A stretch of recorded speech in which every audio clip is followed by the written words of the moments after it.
যখন দেখলেন বৃদ্ধা তার সঙ্গে যুক্তিসঙ্গত কথা বলেছেন, এবার সঙ্গে সঙ্গে ডাক দেয়া বলেন, উজির তার কথাটা তো যুক্তিসঙ্গত, এজন্য তুমি তাড়াতাড়ি তাকে আরেকটা 1000 দিনারের থলে তাকে হাদিয়া দিয়া দাও। সুবহান। এবার বৃদ্ধা আবার ডাক দেয়া বলে, বাদশা আপনি বলছেন আমি আমার গাছের ফল খেতে পারবো না। যিনি আম গাছ লাগায় বছরে ফল দেয় একবার, কাঁঠাল গাছ ফল দেয় একবার, কিন্তু আমার বীজের গাছ না হইতে আমি একই সাথে একই মৌসুমে ফল পেয়ে গেলাম 2 বার। সুবহান। আপনি বলছেন আমি ফল পাবো না, আপনি বলছেন আমি এর কোনো প্রতিদান পাবো না, কিন্তু আজকে আমার গাছের ফল আমি এখন আমার গাছ থেকে বীজ বপন করতেছি, কেবলমাত্র এখনো চারা গজায় নাই, কিন্তু সেই গাছ থেকে আমি একবার আর একবার না বরং লাগানের সাথে সাথে 2 বার প্রতিদান পেয়ে গেছি। সুবহান।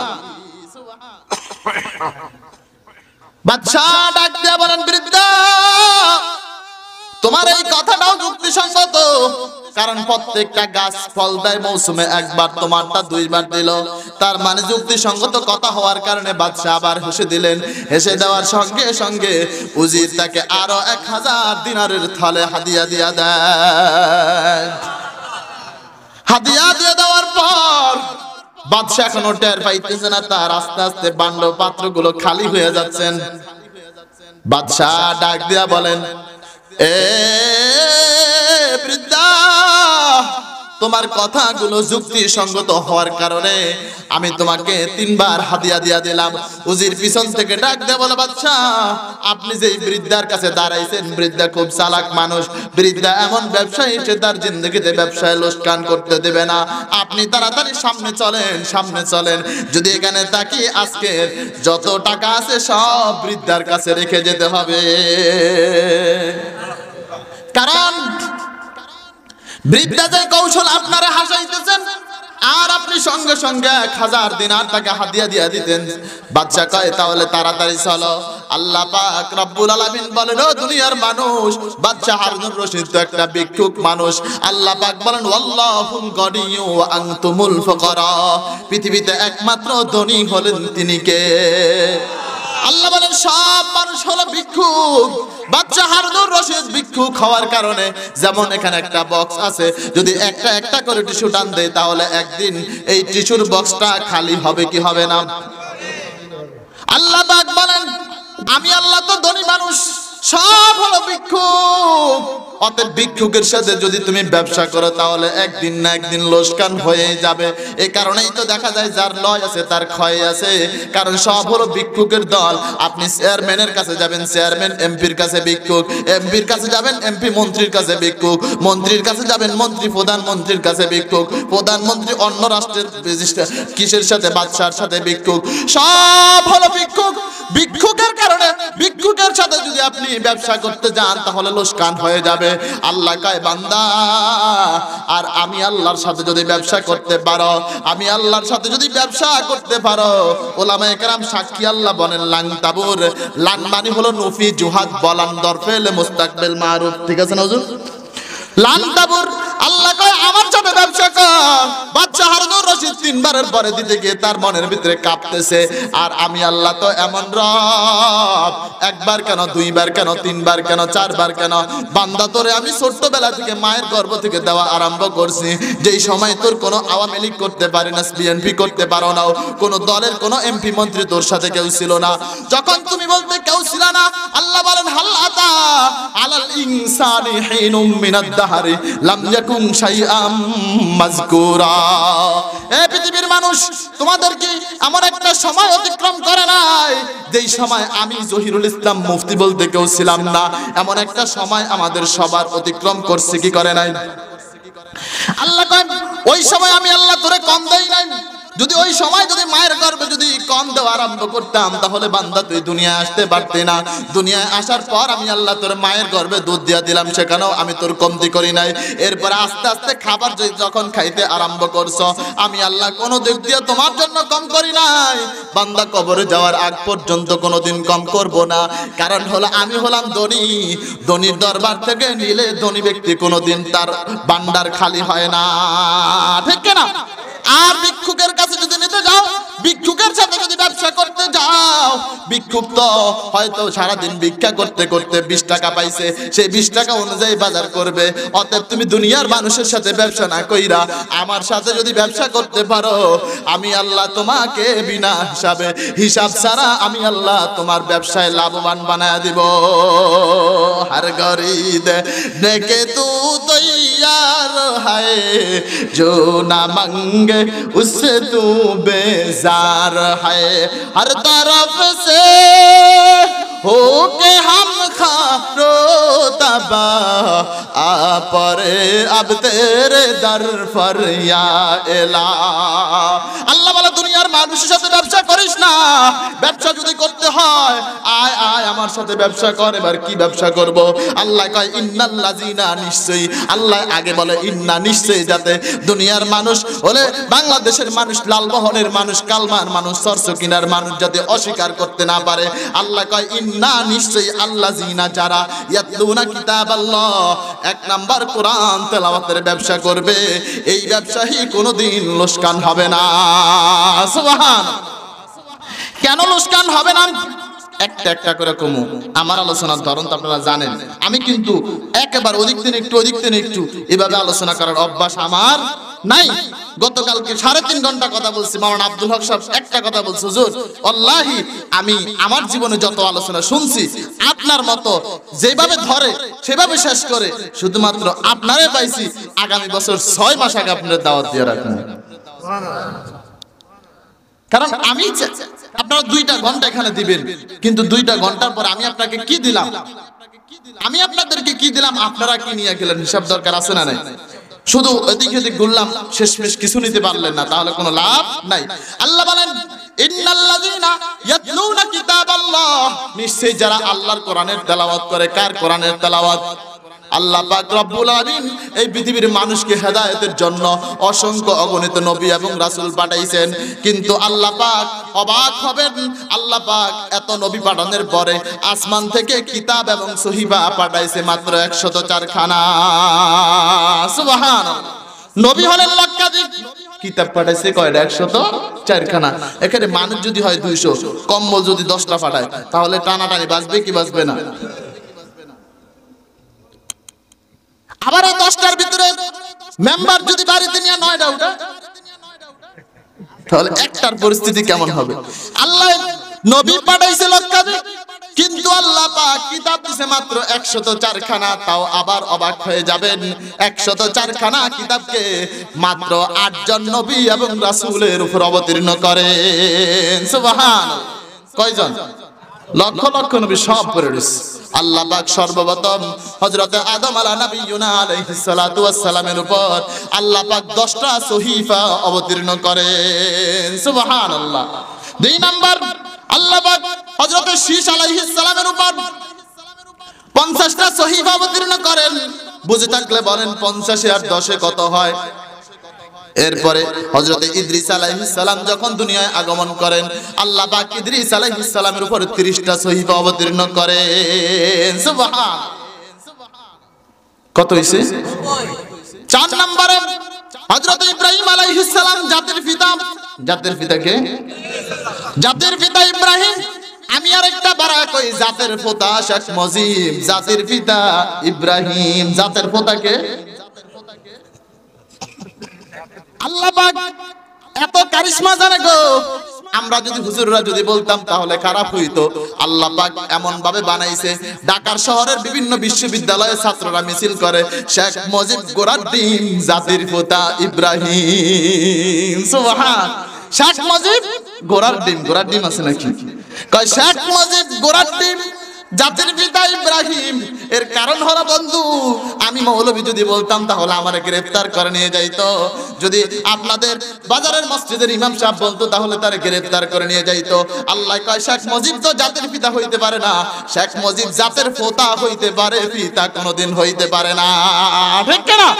কারণ আল্লাহ পাক নারায়ে তাকবীর, আল্লাহ আল কোরআনের আলো,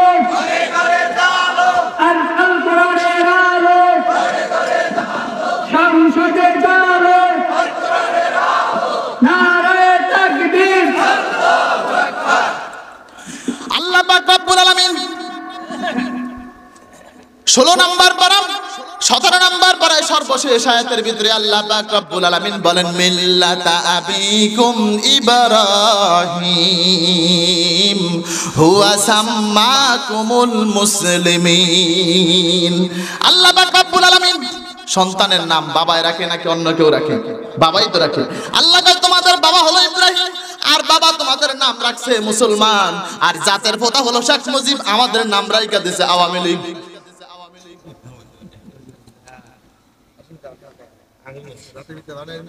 কথা ঠিক আছে নি?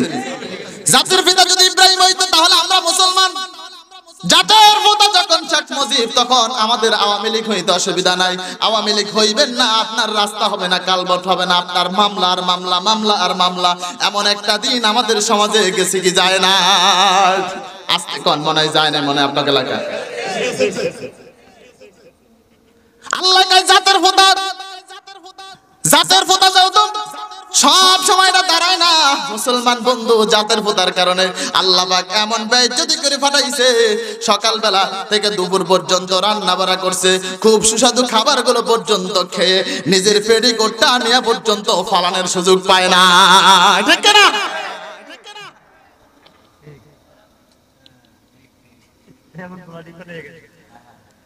আল্লাহ পাক রব্বুল আলামিন ইব্রাহিম আলাইহিস সালাম জাতির পিতা। আমি কিন্তু কথা এলোমেলো আইলাম না, আপনারা যদিও এলোমেলো ভুলে যান গা। জাতির পিতা ইব্রাহিম আলাইহিস সালাম যখন দুনিয়ায় আসে ওই সময় আল্লাহ পাক মানুষকে হেদায়েতের জন্য ইব্রাহিম আলাইহিস সালামের উপর 10টা সহিফা আমার আল্লাহ অবতীর্ণ করেন। সুবহান। কয়টা হইছে? আল্লাহ পাক রব্বুল আলামিন 117টা কিতাব 117টা সহিফা মাত্র 4 জন নবীর উপর অবতীর্ণ করেন, আর বাকি আছে কয়টা? গভীরভাবে মনোযোগ দেন মুসলমান বন্ধু। আস্তে আস্তে ভিতরের দিকে ঢুকে যাচ্ছে। আল্লাহ পাক রব্বুল আলামিন 4টা কিতাবকেও বড় বড় 4 জন নবী এবং রাসূলের উপর অবতীর্ণ করেন। সুবহান। কি 10টা বাজে এখনই? 1 নম্বরে হযরত মুসা আলাইহিস সালাম, মুসা আলাইহিস সালামের উপর আল্লাহ পাক তাওরাত কিতাবকে অবতীর্ণ করেন। আল্লাহ পাক দাউদ আলাইহিস সালামের উপর জবুর কিতাবকে অবতীর্ণ করেন। ঈসা আলাইহিস সালামের উপর আল্লাহ পাক ইনজিল কিতাবকে অবতীর্ণ করেন। আর মুহাম্মদুর রাসূলুল্লাহ সাল্লাল্লাহু আলাইহি সাল্লামের উপর আল্লাহ পাক আসমানি শ্রেষ্ঠ কিতাব আল কোরআনকে অবতীর্ণ করেন। এই কালামে জিন্দা কুরআনে হাকিম হিকমতে উলা ইয়াজালাস্তু কাদিম জামিউল ইলম ফিল কুরআনে হাকিম তাকাসারাত আনহু আফহামুর রিজালিন। আল্লাহ পাক এই কিতাব অবতীর্ণের পর আল্লাহ পাক ডাক দিয়া বলেন, বান্দা আমি 103 খানা কিতাব অবতীর্ণ করছি, সবগুলো জিম্মাদার আমি তাদেরকে বানায়া দিছি। সবগুলো জিম্মাদার আমি যখন তাদেরকে বানায়া দিছি তখন তারা এই কিতাবগুলোকে বিকৃত করে ফেলেছে, কিতাবগুলোকে আর তারা ভালোভাবে রাখতে পারে না। কিন্তু কোরআনে আমি নাজিল করছি, ইন্না নাহনু নাযালনায যিকরা ওয়া ইন্না লাহু লাহাফিজুন। আল্লাহ কে বান্দারে কোরআন আমি নাজিল করছি, আর এই কোরআনের হেফাজত আমি আল্লাহ নিজেই করব। সুবহান। সব কিতাব নাজিলের পর জিম্মাদার বানায় দিয়েছে তাদেরকে জিম্মাদার বানানোর কারণে তারা খায়া পালাইছে। যেমন ভাবে দলীয় লোকের জিম্মাদার বানায় দিলেন, রাস্তার কালবট পর্যন্ত সব খায়া তামা বানায় ফেলায়। ঠিক কি ঠিক না? গরিবের ঈদ, গরিবের মানে যা কিছু আছে গরিবের জিনিসের ভিতরে এত মজা পায়, মানে আর কারো জিনিসে এত কি পায় না, মজা পায় না। এজন্য গরিবরে সবাই মিল্লা খায়। আর যার মাথায় তেল আছে তার সবাই মিল্লা তেল দেয়। এই জন্য আইনত নিলাজত কত সুন্দর বলছে, তেলা মাথায় তেল বাদিয়া ফায়দা নাই যে লুটিয়া, তেল বিনা চলে না দুনিয়া। ঠিক না? তেলা মাথায় তেল বাদিয়া ফায়দা নাই যে লুটিয়া, তেল বিনা চলে না দুনিয়া। তেল ছাড়া যদি দুনিয়া চালাইতে হয় আল কোরআনকে সংসদে নিয়ে যান, এই দুনিয়ায় তেল থাকবে না। ঠিক না? আল কোরআনকে যতক্ষণ পর্যন্ত সংসদে না আনবেন মুসলমান বন্ধু, আপনি মনে করছেন ফালাইলে তো শেখ হাসিনা ফালাইছে, কিন্তু অন্য লোকগুলো ফালাইছে নাকি? কথা কয় না। ফালাইছে আপনাদের থানার ভিতরে অল্প কয়জন লোক ফালাইছে, সারা বাংলাদেশের সব মানুষ ফালায় নাই। তাহলে শুধুমাত্র মাঝি ফালাইছে আর বাকি সব কিছু ঠিক আছে। অতএব যতক্ষণ পর্যন্ত আল কোরআনকে না নিতে পারবেন, তেল ছাড়া এই দুনিয়া গরিবের কোনো অধিকার পাবে না। ঠিক না? আল্লাহ পাক বলেন, আমি আল্লাহ তাদেরকে জিম্মাদার বানিয়ে দেওয়ার কারণে তারা সব কোরআনগুলোকে বিকৃত করে ফেলেছে। আমি আল্লাহ এবার কোরআন নাজিল করে বললাম, বান্দা কোরআন নাজিল করব আমি আর এর হেফাজত করব আমি। তবে বান্দা তোমাদের জন্য কোরআনের উপর 5টা হক রয়েছে। সুবহানাল্লাহ। 5টা হক যদি রাখতে পারো, কোরআনকে আমি আল্লাহ যেভাবে হেফাজত করব, এই কোরআন 5টা হক যে ব্যক্তির ভিতরে থাকবে ওই ব্যক্তিকে আমি আল্লাহ হেফাজত করব। আপনারা মনে করেন আমি যেখানে কথা বলতেছি, ওই যে ওইখানে ক্যামেরা হচ্ছে, সেখানে কি আমার কথাগুলো হুবহুব আছে না নাই? আপনি যখন কোরআনকে হেফাজত করবেন, কোরআন যখন আপনার ভিতরে থাকবে, তখন আপনাকে আল্লাহ হেফাজত করবে কি করবে না? আল্লাহ বলেন 5টা গুণ যদি কালমা ইউনিয়নের মানুষের ভিতরে থাকে, কোরআনের 5টা হক যদি কালমা ইউনিয়নের সরসিপিনার এই মানুষগুলোর ভিতরে থাকে, আমি আল্লাহ রাব্বুল আলামিন কোরআনকে যেভাবে হেফাজত করব, কালমা ইউনিয়নের সব মুসলমানগুলোকেও আমি আল্লাহ এভাবে হেফাজত করব। সুবহানাল্লাহ। এবার আল্লাহ পাকের কাছে বান্দা প্রশ্ন, আল্লাহ আমি কোরআনকে কিভাবে হেফাজত করব? আল্লাহ বলেন, বান্দা কোরআনের উপর 5টা হক আছে, 5টা হক শুনবেন নাকি বাগবেন? 1 নাম্বার আল্লাহ বলেন, বান্দা কোরআনের 1 নাম্বার হক হলো কোরআনকে মহব্বত করা। সুবহানাল্লাহ। আল্লাহর হাবিব বলেন, আলমারু মা মান আহাব্বা, যে ব্যক্তি যাকে মহব্বত করবে। ধরেন আপনি মনে করেন আমরা গ্রামের ভাষায় একটা বলি, যার সাথে যার মহব্বত তার সাথে তার কিয়ামত। আপনি যদি কোরআনকে মহব্বত করতে পারেন বান্দা, এই কোরআন আপনার বন্ধু হয়ে যাবে। সুবহানাল্লাহ। মুসলমান বন্ধু, এই কোরআন যদি আপনি মহব্বত করতে পারেন, এই কোরআন আপনার সঙ্গী হয়ে যাবে, এই কোরআন আপনার বন্ধু হয়ে যাবে। কোরআন আপনার বন্ধু হয়ে আপনার দুনিয়া থেকে আপনার পুরস্কার দেখায় দিবেন। বেশি দিন আগের ঘটনা না, আজ থেকে অল্প কয়েকদিন আগের ঘটনা। আপনি ভারতের জমিনের দিকে তাকান মুসলমান বন্ধু। ভারতের জমিনে একজন আল্লাহওয়ালা বুজুর্গ মানুষ ছিলেন, যার নাম হলো ফজলে রহমান গঞ্জে মুরাদাবাদী রহমতুল্লাহ আলাইহি। তার একজন মুরিদ ছিলেন, মুরিদের নাম হলো মুন্সি তমিজউদ্দিন। কি নাম? মুন্সি তমিজউদ্দিন। এই মুন্সি তমিজউদ্দিন একদিন তিনি ভারতের বর্ষের এক জমিন দিয়ে যাচ্ছে, যাওয়ার সময় হঠাৎ করে তাকায় দেখতেছেন রাস্তার পাশে অনেকগুলো মানুষ দাঁড়িয়ে আছে। মানুষ দাঁড়িয়ে থাকার পর মুন্সি তমিজউদ্দিন দাঁড়িয়ে আছে, আল্লাহওয়ালা মানুষের মতো দেখা যান। এই মুন্সি তমিজউদ্দিন ছিলেন ওই ভারতবর্ষের একজন পুলিশ কর্মকর্তা, যার কারণে তিনি যখন সকালবেলা অফিসের দিকে যাচ্ছেন, হঠাৎ করে এমন সময় মুন্সি তমিজউদ্দিনকে রাস্তার পাশে অনেকগুলো মানুষ, আজকে যেমন সন্তানরা জানাজার নামাজ পড়াইছে, জানাজার নামাজের একটা খাটিয়া নিয়ে দাঁড়ায় আছে, কিন্তু অবাক কথা হলো জানাজার নামাজ পড়ানোর মতো কোনো লোক খুঁজে পায় না। এত মানুষ ভারতের জমিনের ভিতরে, কিন্তু তারপরও জানাজার নামাজ পড়ানোর মতো লোক পাইছে কি পায় না? লোক পায় না।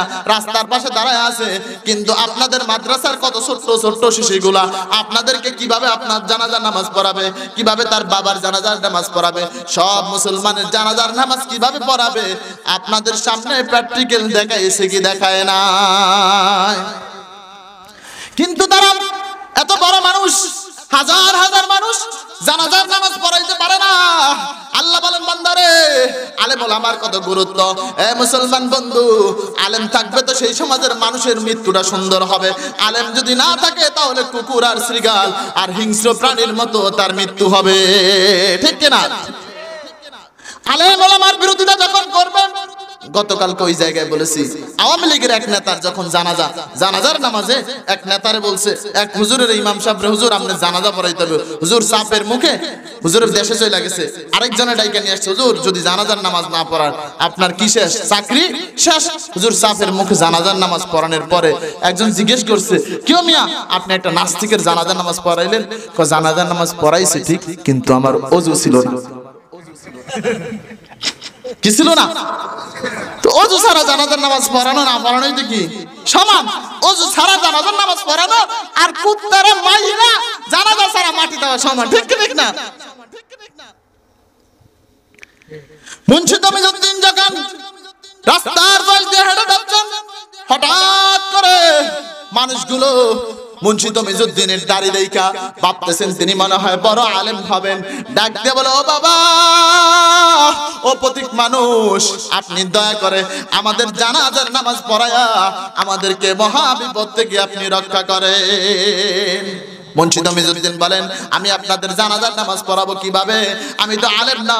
বলে, তবে আমি একজন মুরাদাবাদী রহমাতুল্লাহ আলাইহির একজন মুরিদ, সেই হিসাবে আমার জানাজার নামাজ পড়ানোর সব নিয়ম নীতি জানা আছে। জানাজার নামাজ শেষ করে ফেললেন। লম্বা ঘটনা, জানাজার নামাজ শেষ করার পর মুসলমান বন্ধু জানাজার নামাজ শেষ হয়ে গেলেন। জানাজার নামাজ শেষ করার পর এবার কবর নেওয়ার পালা। কবরে নেওয়ার পর কবরের ভিতরে দাফন কিভাবে করবে সেটাও মানুষ জানে না। এবার কয়, হুজুর আপনি জানাজার নামাজ যেহেতু পড়াইছেন, দাফনটাও আপনি করে যান। হুজুর যখন জানাজার দাফন করতেছেন, হঠাৎ করে তার পকেটের ভিতরে তার থানায় ঢোকার যে কাঠটা ছিল, ওই কাঠটা কবরের ভিতরে পড়ে যায়। পড়ে যাওয়ার পর আল্লাহর বান্দা দাফন শেষ করলেন। শেষ করার পর এবার আল্লাহর বান্দা যখন থানায় ঢুকবেন, থানায় যখন ঢোকার সময় হয়েছে, পকেটে তাকায় দেখেন তার পকেটে কাঠটা।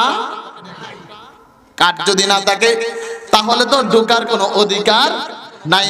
এবার কাঠ কোথায় পাওয়া যায়? ভাবলেন, আমি যেহেতু রাস্তার মাঝে শুধুমাত্র দাফন কাফন শেষ করছি, তাহলে আমার কাঠটা সেখানে আছে। কবরের ভিতরে যেহেতু নেমেছি, সেখানে আমার কাঠটা পাওয়া যাবে। ভাবতে ভাবতে তিনি তার পীর সাহেবের কাছে চলে গেলেন। হুজুর, আমি তো মানুষের উপকার করতে গিয়ে আমার কাঠটাকে হারায় ফেলছি, তাহলে কি আমার কাঠটাকে নিতে পারবো কিনা? হুজুর বললেন, যাও যাও, অনুমতি দিয়ে দিলাম। কাঠটা সংগ্রহ করে পেল। এক পর্যায়ে সব মানুষ নিয়ে আসছে। কবর যখন খনন করা আরম্ভ করছে, যখন মাটি খনন করে, তাকায় দেখে কবরের ভিতর থেকে মেশকের ঘ্রাণ বের হয়। তালিল কোরআন নে পছন্দাদ বেশ খোদা হো রগিল মানেলা জারাম বাহারাস ফেদা গর কোরআন খা নিশাবারো যায় হাবিব হো রগিল মানে তোরা বাসদ নসিব। তাকায় দেখতেছেন রে মুসলমান বন্ধু, যত মাটিকে ফাঁকা করতেছেন, আর ওই কবরের ভিতর থেকে মেশকের ঘ্রাণ বের হইতেছে। সুবহানাল্লাহ। মেশকের এত ঘ্রাণ বের হইছে, আস্তে আস্তে সারা ভারতবর্ষে ঘ্রাণ ছড়িয়ে পড়ছে। ঘ্রাণ ছড়িয়ে পড়ার পর মানুষের কারণে মাটি উঠাইতে পারে না। মানুষ সব মাটিগুলো নিয়ে যায়, কারণ মানুষ সব সময় অগ্রিম বোঝে। মানুষ হলো সব সময় একবার ওই যে বাঁশের যে পানি, কথা কইছে, বাঁশের পানি যদি খায় সব ভালো হয়ে যাবে। কোন বাঁশে পানি আসছিল, আবার বের হয়েছিল ওই যে থানকুনি পাতা, যেটা আদমকিনি কন, এটা খাইলে করোনা ভালো। কি ভালো? করোনা ভালো হয়ে যাবে গা। আশপাশে কোথাও কি থানকুনি পাতা খুঁজে খাইছেন? সব মানুষ যখন দেখলেন হাইরাই কবর থেকে মেশকের ঘ্রাণ বাইর হইতেছে, এজন্য মানুষগুলো মাটিগুলো ভাগাভাগি করে নিয়ে গেছে। মাটিগুলো নিতে নিতে হঠাৎ করে সর্বশেষ যখন ওই যে মাটির নিচে যেই বাঁশ অথবা অন্য কিছু দেয়, আমাদের ভোলায় দেয় বাঁশ, অন্য অন্য জেলায় দেখলাম বাঁশ দেয় না, কারণ তাদের তো বাঁশ নাই। ভোলায় বাঁশ আছে বিধায় একজন আর একজনকে বাঁশ দেওয়ার জন্য বৈশা থাকে। এজন্য এক হুজুরে জিজ্ঞেস করছেন, হুজুর মরার পর এত গাছ থাকতে বাঁশ দেয় কা? এত গাছ থাকতে কি দেয় কা? বাঁশ দেয় কা? হুজুর চমৎকার জবাব দিচ্ছে। এই লোকটা জিন্দেগিতে বাঁচতে থাকা অবস্থায় সারাদিন অন্যের বাঁশ দেওয়ার জন্য প্রস্তুত ছিল। শেষ মরার সময় ওর স্মৃতি ওর সাথে দিকে দিল, তুই যার জন্য সারাদিন প্রস্তুতি ছিলি, ওই আটকাওয়ালা বাঁশ তোরে মরার সময় দিয়ে দিলাম।